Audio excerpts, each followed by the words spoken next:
Morning folks, great start to the video already. I don't know what I left on. I have disconnecting switches here. Maybe they were not pressed, I don't remember. I think I left this unit on because this unit has cover and I cannot see if it's on. I need to stop putting this cover on. Sometimes I don't hold the button long enough. It kind of goes black. I put the cover, but then it turns back on. But this big, huge lithium battery is completely drained. It's completely drained. It's 10.0 volts, which means completely drained. But I have some other options here. I have a battery for the rear trolling motor, which I don't use, but it has so many things connected here. I'm gonna try to figure swapping of the batteries to get a little bit of power here for some electronics, just to see something, folks. But even if I don't get any electronics, we'll still drift around the bank and make good of this beautiful day. Look at this beautiful day. 55, 58 degrees air temp, zero wind, just a little bit of breeze, and perfect watercolor. We're gonna do something, don't worry, just give me 10 minutes. Look at this. Look at this. Look how beautiful. I mean, the entire state of Tennessee should be declared national park, a national treasure, and all development of lakeshore properties, any kind of river shore, river bank should cease immediately. Vote for I Fish for President. I'm seizing immediately all development on fishing banks in Tennessee. Look at this beautiful bank. How can you cut everything up and put a stupid house here? You know, most of the fish is still over there, folks. It's in the middle. But fishing there is ugly. Do not enjoy. I prefer to look at this kind of background when I fish. And I checked already. There is a few little dots coming in the cove for first time ever. But they're in the cove. So that's what I'm gonna do now. I'm gonna get the lighter dangle. I even got the float with me because I knew it might happen. We might deploy the presso on presso. I'm just kidding. This is not a presso. This is the iprimi. We might fish with this one a little bit if the fish is less than 5 feet deep. Right now I'm gonna start with 125-12 because I see a few fish here, but they're like 7-8 feet deep. I apologize about my voice. I've been sick for 1 month and I'm not going to the doctor. I'm stubborn like that. I don't like to go for doctor for little things, but then they get worse. Last week I fished. You can tell I was already coughing during the video. Didn't go to doctor. I'm just waiting it to go away, I guess. But it didn't go away. Things got worse. I think this was a bite. I need to drop a Talon or something. The problem with the Talon is it requires a battery too. Who's gonna lift that Talon? Things are extremely complicated right now. That was my biggest, most reliable battery. It's a huge thing. And because it's like 13.5 volts, it made my Talon stronger. When my Talon was running with a lead battery, very often, when I say very often, like 1 in 3 trips that I use the Talon, I would have to manually wrench it up. The lead battery, I don't know, maybe it was just a coincidence, but with the lead battery, very often it wouldn't come up after it got stuck in the mud. And when I switched to the lithium, that was definitely a bite. Don't tell me this was not a bite. When I switched to the lithium, it went from like, I don't know, 12.3 to 13.5 volts. And it actually makes, because it's DC voltage, it makes a little bit of difference about the power. I think it was just enough to pull it out of the mud more reliably. Even then, a few times I had to wrench it up. But I am very well prepared now after I sweat a few times badly trying to wrench it up. Now I have several wrenches prepared in the boat specifically for lifting the Talon. They have the extending arm, so I have leverage to lift it. Honestly, you need the leverage just on the first few turns. Alright, that's a lot of yapping. Let's catch one little boogie just to get the video going. How deep is this fish? 7 feet. Maybe I can reach them with the float.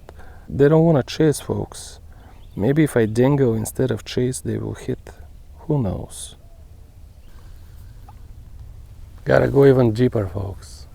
I was hoping the fish would come up a few feet and eat it so I can cast easier. But they don't. I was close enough. They don't want to come up. The water is dirty again. Normal for the spring. It's not even that bad. Wow. Never had such a long start to the video with no fish. Huh? That was maybe a bite. Take it now, I say. It's funny. The drag is on the same setting that was in the last video, but right now it needs to be tightened a little bit. Even though it was good for the previous video, I knew I'm working with some small bluegill here. But what? Look at this bank. Look at this rig. And this bluegill. It's still pretty. I still enjoy it. 15 minutes to catch you, and when I finally do, you get deep hooked. I got you. No harm done. Hey, this is not the smallest bluegill I've caught in my life. He's got 7 good inches on him. Yeah, got one, and they moved. Interesting, they didn't want to chase a doe.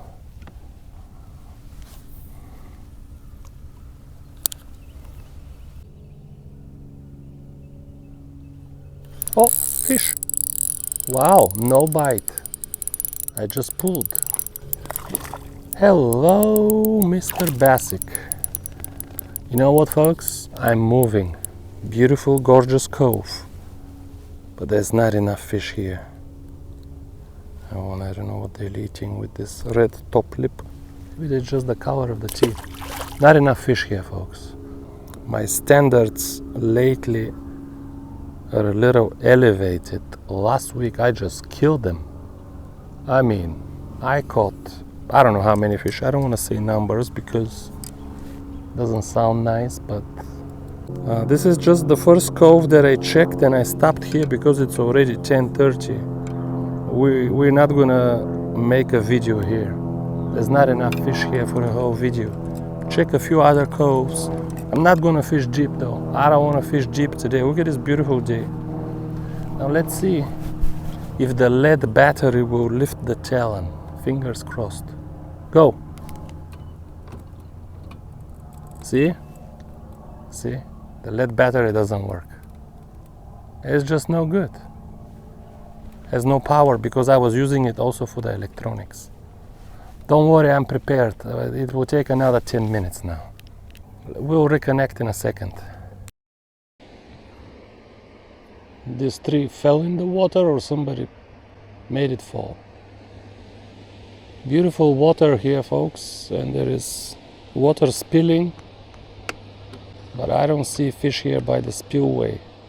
It's been I don't know how long since I caught a fish by the spillway. I've had winters just sitting here by the spillway and catch one after the other. Why this year they no like spillway, I no. Hold up now. You wait now 1 minute now. What is this?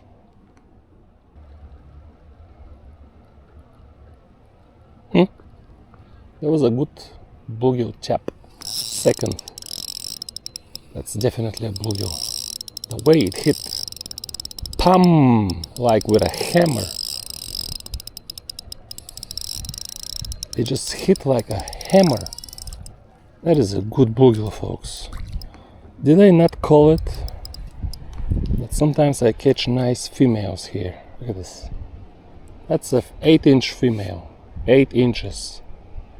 No, it doesn't look much. But this is 8 inches of bluegill right here.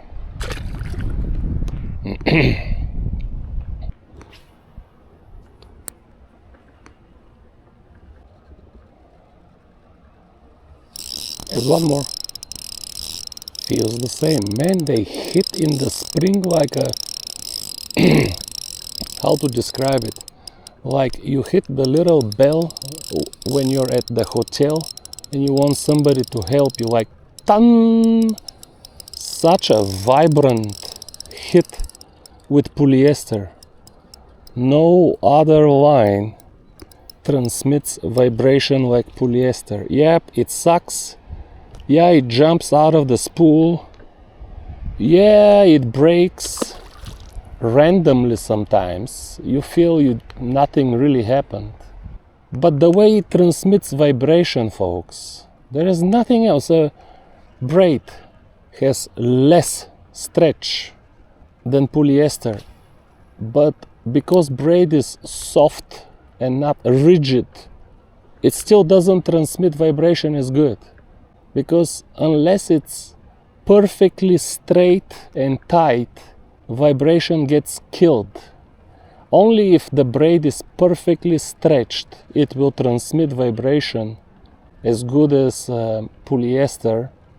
But when you're twitching, you have micro slacks in the line all the time. And polyester will transmit vibration during these micro slacks because it's so rigid, because it's plastic. I love polyester line. I love it. I know it's unreliable. Strength, you can tell me all of this. People love to write to me these arguments in the comments. Braid is the thinnest and the strongest. That's it, end of story. When people end their argument with end of story or enough said, wow, they think they really nailed me to the wall when they say enough said. Wow. So what? I can grant you everything that you claimed. I can agree with everything that you claimed, even though it's not exactly like that, but whatever. That still doesn't mean I would prefer braid. So what if it's thinner and stronger and casts better? I don't think it casts better, by the way. Braid will not cast better than polyester. And what if you have wind? If you have wind, definitely you don't want to fish with braid. You don't want no part of braid micro hairs that you cannot see being grabbed by the wind like little parachutes. By the way, ChatGPT also told me not to talk, not to run my mouth a lot, because it puts a strain on my throat. But I told ChatGPT, have you watched even one of my videos? Can't fish if I don't run my mouth. Yeah, braid is no good in wind. And there are many situations where polyester will transmit vibration and braid will not. But there is the biggest advantage of polyester is actually none of this. It's not even the sensitivity, but I don't want to talk about it in this video because I want to make a special video about this. Big video on fishing line is coming. And I don't want to ruin it by giving everything away. But yeah, recently in the previous video, I don't know who saw it. I said that I'm even giving up on fluorocarbon line. I don't need fluorocarbon. It's like nylon. It's like high-end nylon. I used to use fluorocarbon for the swim baits because you don't really need sensitivity. You don't need sensitive line if you're pulling, continuously reeling a swim bait. You don't need sensitive rod or sensitive line. You will feel when a fish bites because you keep pulling, and if the fish hits it, there is different speed.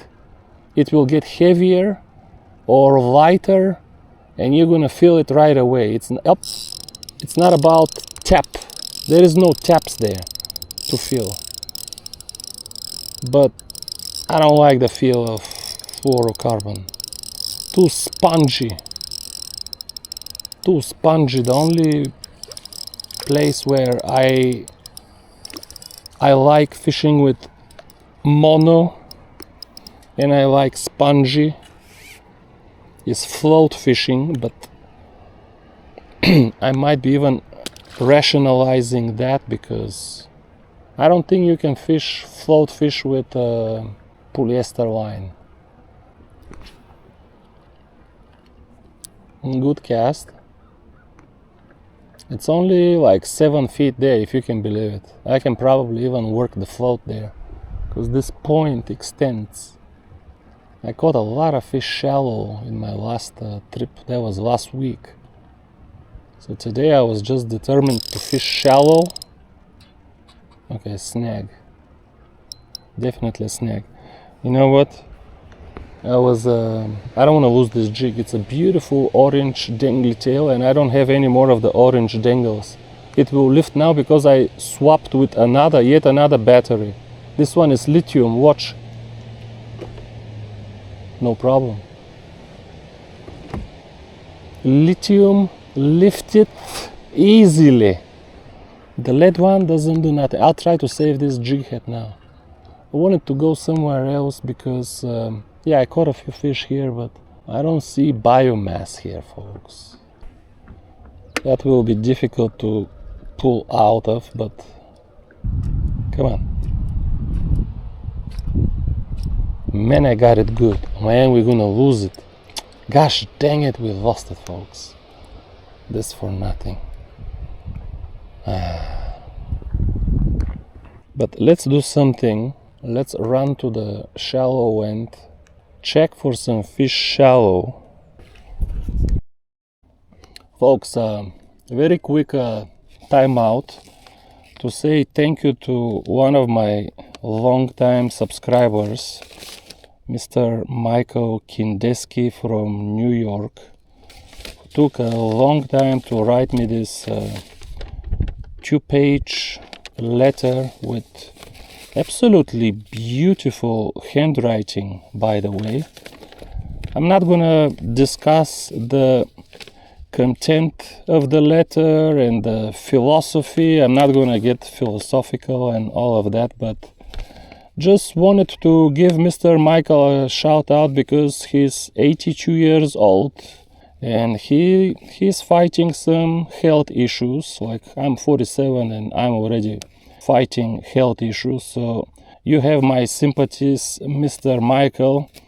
And may I say, as a father, folks, when I'm reading this letter, I mean, Mr. Michael is 82 years old with health issues, and the way his thoughts, again, I don't want to comment on the content and the philosophy and all of that, but look at the paragraphs, look at the sophisticated, punctuation.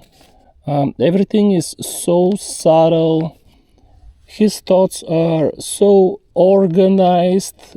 I'm saying this because my kids are going to Tennessee public school and it's so bad. It's so bad you have no idea. Anything of value that my kids know, I have taught them, not the public schools. And I have to tell Mr. Michael, if one day my kids can write a letter like this, everything so organized again, one after the other, no repetition, proper punctuation, I would be a proud father, Mr. Michael. I hope you have many more years of... he's still fishing, by the way. He's got new ultralight gear. He's doing fine. I hope with the advancement of medicine, Mr. Michael, you can fish and watch my videos for many more years. Thanks again, and let's get back to the video.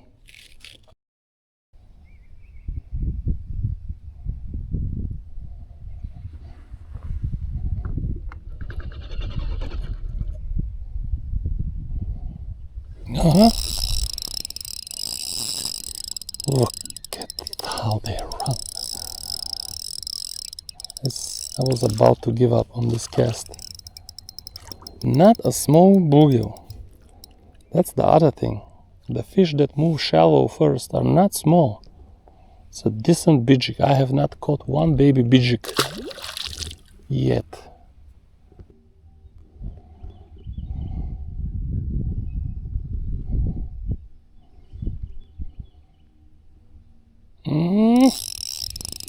He tapped it a couple of times before he committed. I have to commend him for his persistence. It's not only females though, some males and some females.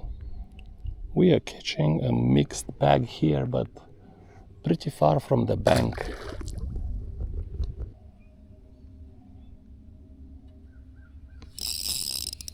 Messed up, didn't you? You messed up, did you not? Yeah, we are over here. I'm having to work harder and harder though. If I want to keep fishing, folks, this area is a little too early. There's so many casts between the fish.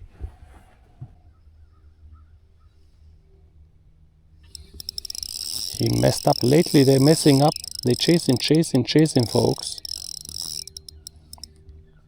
And when the jig starts to go up, they panic. They think that they have to make a split-second decision.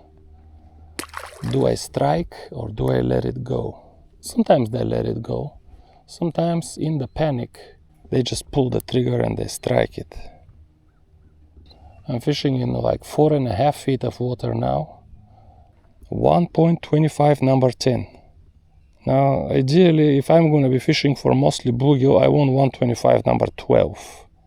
For bluegill, it's just less hook sticking out of the lure and easier for the lure to be slurped. Not that when you twitch, the gap out can be a deterrent, like the fish can see the gap of the hook and turn around. There's no time for that when you're twitching. But when they try to slurp, sometimes if you have too much hook sticking out of the lure, the round bend of the hook bumps on the lips of the fish and ricochets off the lips of the fish. And the inhalation process stops halfway. That's why they got only the tail of the lure, because the hook hit them in the face. Your big gap nasty hook. I'm talking about your hooks, not mine. I'm just kidding. When I use sarcasm, people don't always get it. There's some very intelligent people, by the way, that cannot get sarcasm. Kinda sad. But the round bend just hit them in the face and they couldn't slurp it, and the mouth even closed, but they grabbed only the tail. And you think, oh, they're shy and they're only grabbing the tail, but sometimes they weren't shy. They were trying to hit everything, but the hook hit them in the face. Fishing. Oh, let me land this. Let me land this. What is it? Doesn't matter. Folks, I spent, I don't know, 15-20 minutes scanning around to find this one bluegill.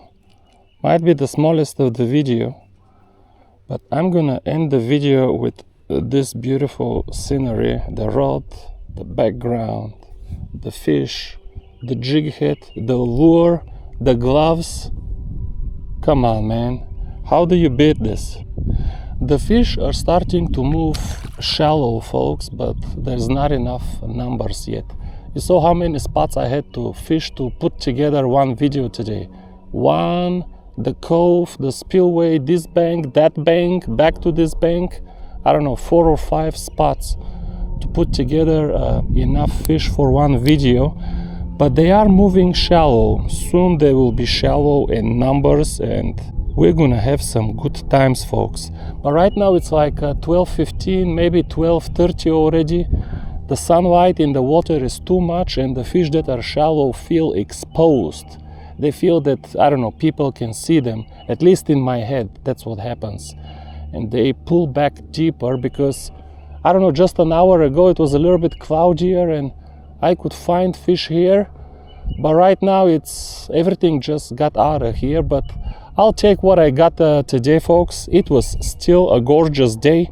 Thank you very much for watching this one, folks, and I will see you soon. Bye bye.